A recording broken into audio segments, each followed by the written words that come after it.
2055, la maladie.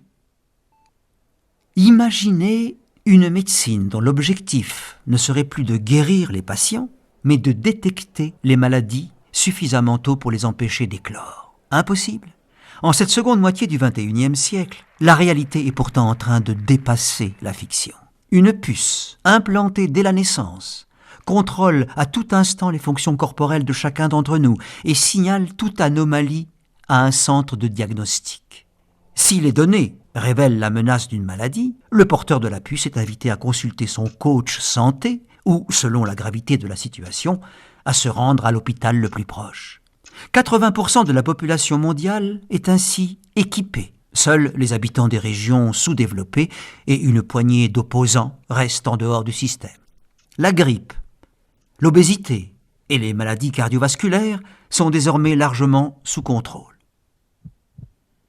Mais en 2055, un mal étrange se répand subitement un peu partout dans le monde. D'un jour à l'autre, les patients perdent leur énergie, alors que les données vitales continuent d'afficher des valeurs normales. Leur rythme de vie se ralentit jusqu'à ce qu'ils ne puissent plus se déplacer qu'au ralenti.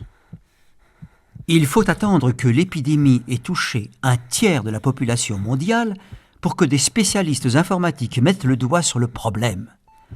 Un virus amène la puce à envoyer des signaux qui indiquent que le système nerveux est perturbé.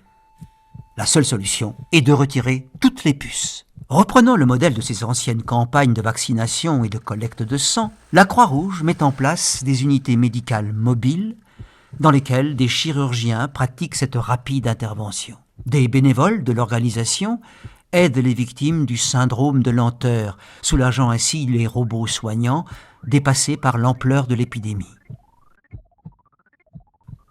L'arme ayant triomphé de toutes les maladies, se transformant elle-même en maladie.